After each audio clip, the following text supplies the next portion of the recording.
ധ്യാനം അർത്ഥമാക്കുന്നത്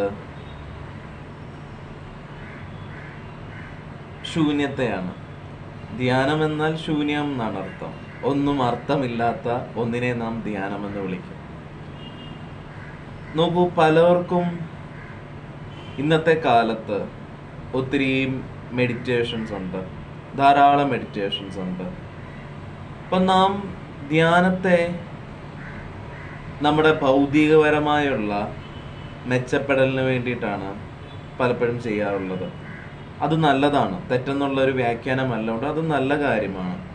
നോക്കൂ, ഒരു മനുഷ്യൻ്റെ ജീവൻ്റെ അടിസ്ഥാന ഘടകമായിരിക്കുന്ന മനസ്സിൻ്റെ 4 തലങ്ങളുണ്ട്.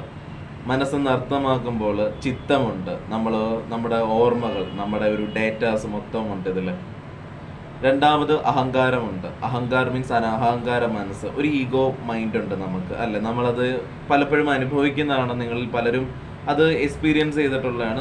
ഒരു നമുക്ക് അടുത്തുള്ള ഏതെങ്കിലും ഒരാൾക്ക് എന്തെങ്കിലും ഒരു നല്ല കാര്യം, നേട്ടം കിട്ടുമ്പം പോലും നമുക്ക് ഉള്ളിൽ നിന്നൊരു കുശുമ്പ് തോന്നുന്ന ഒരവസ്ഥ, അല്ലെങ്കിൽ അതൊക്കെ നല്ലൊരു കാര്യമായിരിക്കും ഉണ്ടാകുന്നത്, പക്ഷെ നമുക്കൊരു ഈഗോ ഉണ്ടാവും. അത് നമ്മുടെ അഹങ്കാര മനസ്സാണ്. എല്ലാവർക്കും നമ്മൾ കാണുന്നതാണ് അഹങ്കാര മനസ്സ് എങ്ങനെയാണെന്നുള്ളത്. വേറൊന്നാണ് ബുദ്ധി.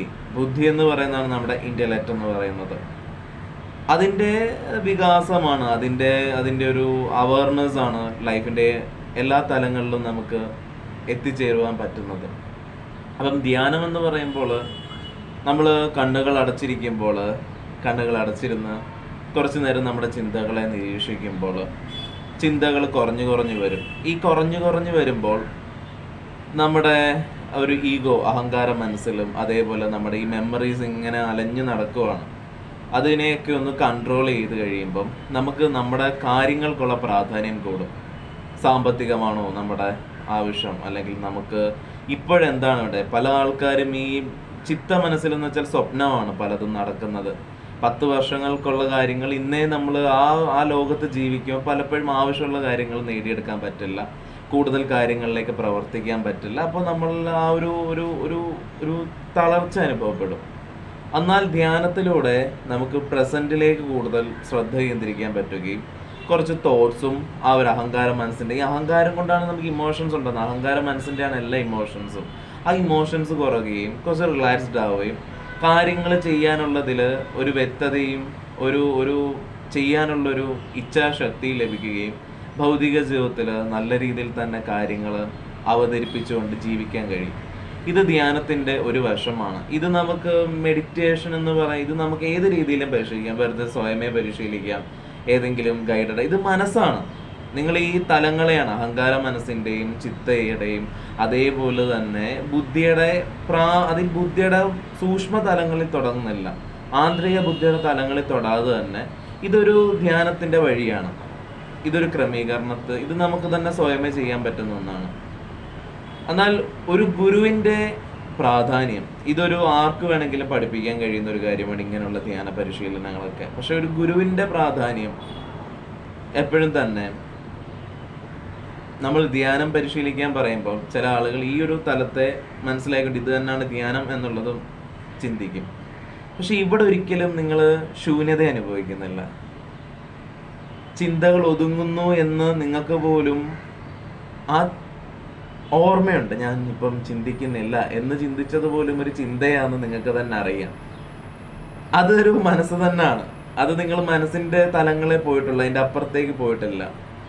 ഈ 5 ഇന്ദ്രിയങ്ങളും, നിങ്ങളെ ഒരു രാജയോഗി കണ്ണ് തുറന്നിരുന്ന് ധ്യാനം ചെയ്യുമ്പോൾ അദ്ദേഹത്തെ നിങ്ങൾ ശരീരത്ത് പോയി തൊട്ട് വിളിച്ചാൽ പോലും അവരറിയില്ല.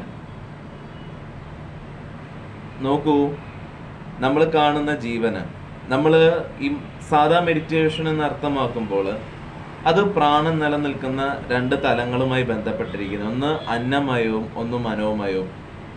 അതിനുവേണ്ടിയാണ് പ്രാണൻ നിലനിൽക്കുന്നത്. എന്നാൽ ബാക്കിയുള്ള 2 തലങ്ങൾ, വിജ്ഞാനമയവും ആനന്ദമയവും, ഒരു വ്യക്തിയിൽ അവിടെ സ്വാധീനം വരുന്നില്ല. 5 ഭൂതാഗ്നികളും അതിൽ 3 ഭൂതാഗ്നിയാണ് നമ്മളിൽ പ്രവർത്തിക്കുന്നത്. എന്നാൽ ധ്യാനം സംഭവിക്കുന്നത് ആകാശ തത്വത്തിലാണ്. അമ്മയുടെ ഗർഭപാത്രത്തിൽ നിന്ന് വരുമ്പോൾ പുക്കിൾക്കുടിയുമായി ബന്ധപ്പെട്ടിരിക്കുന്ന ഈ പ്രാണൻ അവിടെ മാത്രമാണ് നിലകൊണ്ട് നിന്ന് ഇത് പോകുന്നത്. എന്നാൽ ആകാശ തത്വവുമായിട്ട് ആ ഒരു തലത്തിലേക്ക് എത്തുമ്പോൾ പ്രാണൻ ഭ്രൂമധ്യത്തിലേക്ക് എത്തും. ഈ രാജയോഗിയുടെ ദീക്ഷ കൊടുക്കുമ്പോൾ അനുഭവിച്ചവർക്ക് നന്നായി അറിയാം. ഞാൻ ദീക്ഷ കൊടുക്കുന്ന സമയത്ത് ഒരു മന്ത്രമില്ല, ഒരു പറച്ചിലില്ല, ഒന്നുമില്ല. വന്നിരുന്ന് ഏതാനും നിമിഷം കഴിയുമ്പം ഭ്രൂമധ്യത്തിലേക്ക് കൈവെക്കുമ്പോൾ തന്നെ അവർ നിലത്ത് വീണു പോകുന്നുണ്ട്.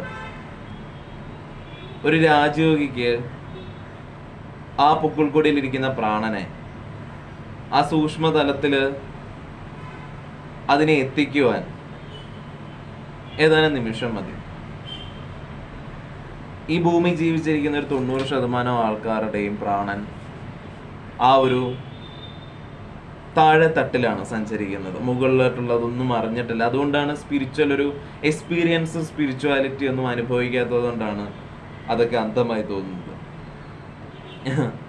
നിങ്ങളുടെ പ്രാണൻ ഇവിടെയാണ് ഇരിക്കേണ്ടത്. നിങ്ങൾ ഓരോരുത്തർക്കും ഇവിടെ നിങ്ങൾ തൊട്ട് കഴിഞ്ഞാൽ നിങ്ങൾക്ക് ഒരു രാജയോഗി, ഒരു ഗുരു, നിങ്ങൾക്ക് അത് തൊട്ടാൽ നിങ്ങൾക്ക് താങ്ങാൻ പോലും പറ്റില്ല. എനർജി കൊണ്ട് നിങ്ങൾ താഴെ വീണു പോകും.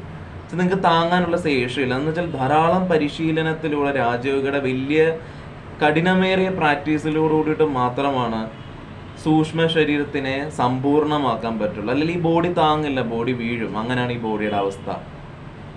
അപ്പം സമ്പൂർണ്ണമാക്കിയെടുക്കാൻ ധാരാളം നാഡീ വ്യവസ്ഥകളിലൂടെ നമ്മൾ കടന്നാൽ മാത്രമേ അതിന് പൂർണ്ണത്വം എത്താൻ പറ്റുള്ളൂ. രാജയോഗ കണ്ണു തുറന്നുള്ളതാണ്. പ്രാണനെ പുറത്തെടുത്തുകൊണ്ട് ആ പ്രാണനെ നമ്മൾ കാരണശരീരത്തിനെ കത്തിച്ച് കളയുന്ന ഒരു പ്രോസസ്സാണ്. അപ്പം മെഡിറ്റേഷനും രാജയോഗ മെഡിറ്റേഷനും രണ്ടും വ്യത്യാസമുണ്ട്. അതൊരിക്കലും ശൂന്യമാണെന്ന് പറയാൻ പറ്റില്ല. അത് നിങ്ങൾക്ക് നിങ്ങളുടേതായിട്ടുള്ള ബെറ്റർമെൻറ്റിന് വേണ്ടി നിങ്ങൾക്ക് ചെയ്യാം മെറ്റീരിയൽസ് വേൾഡിലെ. എന്നാൽ നിങ്ങൾക്ക് സ്പിരിച്വലി ഹയർ ഗ്രോത്തിന് വേണ്ടിയുള്ള ഗ്രോത്ത് എന്ന് പറയാൻ പറ്റില്ല. നിങ്ങളൊരു ചാനലിൽ കയറി ഒരു പുഴ ഒഴുകി സമുദ്രത്തിൽ എത്തുന്നത് പോലെ ആ പുഴയായിട്ട് നിങ്ങൾ ചേർന്നു. പുഴ ഓട്ടോമാറ്റിക്കലി സമുദ്രത്തിലേക്കാണ് പോകുന്നത്. അതേപോലെ രാജയോഗിയിൽ ഒരു പ്രാവശ്യം ഉയർന്ന ദീക്ഷ പ്രാപിച്ചു കഴിഞ്ഞാൽ നിങ്ങൾ ആ സോഴ്സിലേക്ക് എത്തി. നിങ്ങൾ അവിടെ നിന്ന് എന്തായാലും സമുദ്രത്തിലേക്കേ പോകുള്ളൂ. ഞാൻ ഉദ്ദേശിക്കുന്ന സമുദ്രം മുക്തി എന്ന് പറയുന്ന അൾട്ടിമേറ്റ് ഫ്രീഡത്തിൻ്റെ പരമാനന്ദത്തിൻ്റെ അവസ്ഥയിലേക്കാണ്. ഇതാണ് രാജയോഗ സമ്പ്രദായത്തിന്റെ ധ്യാനവും സാധാ ധ്യാനങ്ങളും തമ്മിലുള്ള വ്യത്യാസം. ദീക്ഷയുടെ പ്രാധാന്യം ഇതൊക്കെ തന്നെയാണ്. നിങ്ങളുടെ പ്രാണൻ ചലിച്ചു തുടങ്ങിയാൽ നിങ്ങൾ ശിവനാണ്, പക്ഷെ അദ്ദേഹത്തിന് ബോധമില്ല, അദ്ദേഹം ഉറക്കത്തിലാണ്. അപ്പോൾ നിങ്ങൾ ജാഗ്രതത്തിൽ നിന്ന് നിങ്ങൾ ധ്യാനം പരിശീലിക്കുമ്പോൾ നിങ്ങൾക്ക് ഓർമ്മകൾ മാത്രമേ സംഭവിക്കുന്നുള്ളൂ, നിങ്ങളുടെ മെമ്മറീസ് മാത്രമേ കയറി വരുന്നുള്ളൂ. എന്നാൽ നിങ്ങൾ സുഷുപ്തിയുടെ സൂക്ഷ്മ തലങ്ങളെ തൊടുമ്പോൾ മാത്രമേ നിങ്ങൾക്ക് മെഡിറ്റേഷൻ സംഭവിക്കുന്നുള്ളൂ. യഥാർത്ഥ ശൂന്യത എന്താണെന്ന് അനുഭവിക്കുന്നുള്ളൂ. ഒരു ധ്യാനിക്കുന്ന ഒരു വ്യക്തിക്ക് മരണം എന്താണെന്ന് അറിയാൻ പറ്റും, ജനന മരണ ചക്രങ്ങൾ എന്താണെന്ന് അറിയാൻ പറ്റും. ധ്യാനത്തിലൂടെ ഇതെല്ലാമാണ് അറിയുന്നത്. ഈ തിരിച്ചറിവാണ്.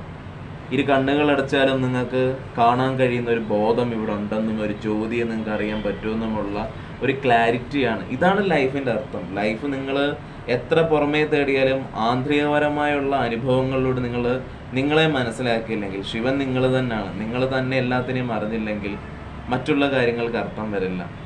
അനുഭവത്തിൻ്റെ സ്പിരിച്വാലിറ്റി ഈ തലമാണ്. ഗുരുജി, ഞാൻ കണ്ണടച്ച് മെഡിറ്റേഷൻ ചെയ്തിട്ട് എനിക്ക് സംഭവിക്കുന്നില്ല, ഒന്നും സംഭവിക്കില്ല. പ്രാണൻ അന്നമയത്തിലും മനോമയത്തിലാണ്. കഴിച്ചതിൻ്റെ എല്ലാമായിട്ടുള്ള ഓർമ്മകളും അതേപോലെ തന്നെ നമ്മുടെ മനസ്സിലുണ്ടായിരിക്കുന്ന കഴിക്കുന്നതാണ് മനസ്സാകുന്നത്. അപ്പോൾ പ്രാണൻ അത് മാത്രമേ ഇതാവുന്നുള്ളൂ.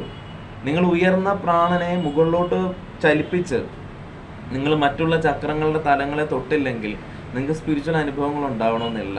ഒന്നുകിൽ മുജ്ജന്മപരമായി അങ്ങനെ വരണം, അല്ലെങ്കിൽ ഒരു ഗുരു പരമ്പര അടിസ്ഥാനത്തിൽ ദീക്ഷാ സമ്പ്രദായ രീതിയിൽ സാധന അഭ്യസിച്ച് ആ തലങ്ങളിലെത്തണം. ഒരിക്കലും സ്പിരിച്വാലിറ്റി എന്ന് പറയുന്നത് ഒരു വാക്കല്ല. സ്പിരിച്വാലിറ്റി എന്ന് പറയുന്നത് ഒരു വിശ്വാസമോ ഭയപ്പെട്ട സമയങ്ങളിൽ ഒരു നിരാശ അനുഭവിച്ചുകൊണ്ടിരിക്കുന്ന സമയങ്ങളിൽ ഈശ്വരനെ പേടിച്ച് ഈശ്വരന് കാണിക്കുന്ന കളികളാണ് ഇതെല്ലാം എന്ന് പറഞ്ഞുകൊണ്ട് അങ്ങനെ ഇറങ്ങിത്തിരിക്കേണ്ടതായിട്ടുള്ള പേടിപ്പെട്ട് വരേണ്ട ഒരു തലമല്ല സ്പിരിച്വാലിറ്റി. ഉള്ളിൽ നിന്ന് എന്നാണോ തോന്നുന്നത് എനിക്ക് ജീവനെ അറിയണമെന്ന്, ഉള്ളിൽ നിന്ന് ആത്മാർത്ഥമായി ഉള്ളിൽ നിന്ന് തോന്നണം. അത് നിരാശയുണ്ടാകുന്ന സമയത്തല്ല. ഭർത്താവും ഭാര്യയും തമ്മിൽ അടിയിടുന്ന സമയത്തോ ഭാര്യയും ഭർത്താവും തമ്മിൽ അങ്ങനെ സമയത്തൊന്നുമല്ല ഇത് വരേണ്ടത്. പണം ഇല്ലാതാവുമ്പോഴല്ല വരേണ്ടത്. അല്ലാതെ തന്നെ ഉള്ളിൽ നിന്ന് ആ തോന്നൽ ഉണ്ടാവണം. ആ തോന്നലിൽ വരുന്ന സമയത്തെ നിങ്ങൾക്ക് തന്നെ സമർപ്പിക്കാൻ പറ്റുള്ളൂ. നിങ്ങൾക്ക് ആവശ്യക്കാരായി നിങ്ങൾ അതിലേക്ക് എത്തിച്ചേരുള്ളൂ. അപ്പോൾ എല്ലാം തെളിഞ്ഞു വരും. അപ്പോഴാണ് നിങ്ങൾക്ക് മെഡിറ്റേഷനും എന്താണ് യഥാർത്ഥ മെഡിറ്റേഷൻ നിങ്ങൾ തേടുള്ളൂ. എന്താണ് ഒരു ഗുരുവിൻ്റെ ദീക്ഷയുടെ പ്രാധാന്യം എന്നറിയുള്ളൂ. എങ്ങനെ എൻ്റെ സാസാരയിൽ എനിക്ക് കണക്ട് ചെയ്തുകൊണ്ട് എനിക്ക് ആ ഡിവൈൻ കണക്ഷനിൽ പോയി എനിക്ക് ആ മുക്തി പ്രാപിക്കാൻ പറ്റുമോ എന്നുള്ളതൊക്കെ നിങ്ങൾ തന്നെയാണ് തേടിയെത്തേണ്ടത്. നിങ്ങളിലൂടെയാണ് ഇതെല്ലാം സംഭവിക്കുന്നത്. നമസ്കാരം.